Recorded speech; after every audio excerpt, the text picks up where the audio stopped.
ফ্যাসিবাদী সরকারের বিদায়ের পর বাংলাদেশের মানুষের স্বাভাবিকভাবে প্রত্যাশা ছিল একটি সুষ্ঠু, সুন্দর, নিরপেক্ষ জাতীয় সংসদ নির্বাচন অনুষ্ঠিত হবে।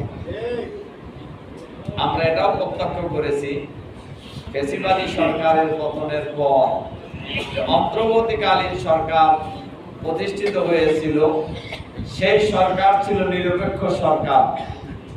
আমরা এটাও লক্ষ্য করেছি, সেই সরকারের অনেক উপদেষ্টাই তারা নিরপেক্ষতা বজায় রাখতে ব্যর্থ হয়েছে। তাদের অনেকেই তারা দলীয় এজেন্ডা বাস্তবায়ন করার জন্য চেষ্টা করেছেন। আমরা তাদের এই ভূমিকাকে ধিক্কার জানাই, আমরা নিন্দা জানাই। জাতির প্রত্যাশা ছিল সেই নির্বাচন। গত 12ই ফেব্রুয়ারি বাংলাদেশের জাতীয় সংসদ নির্বাচন অনুষ্ঠিত হয়েছে। এই নির্বাচন কিভাবে হয়েছে দেশের জনগণ দেখেছে। আপনারা সাংবাদিক হিসাবে আপনাদের সবার কাছে পরিষ্কার আছে।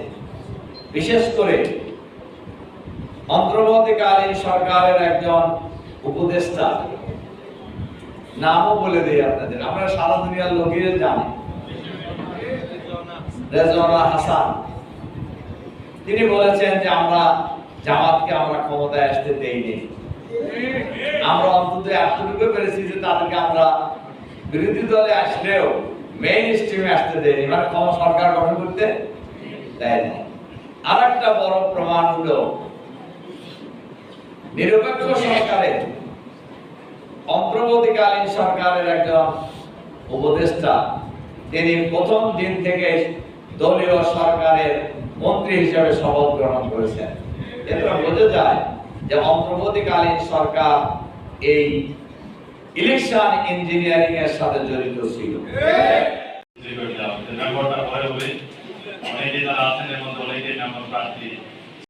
সম্মানীয় সহকারী সেক্রেটারি জেনারেল,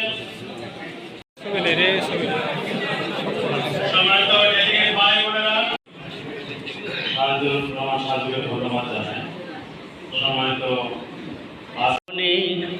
আমার বড় তৃষা তোমার পথে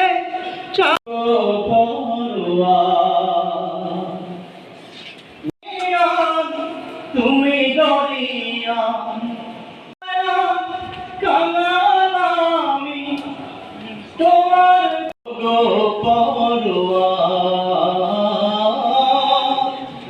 গো আমার মনে। আমরা আশা করি এই সরকারে এই গণভোটের রায় বাস্তবায়ন করার ক্ষেত্রে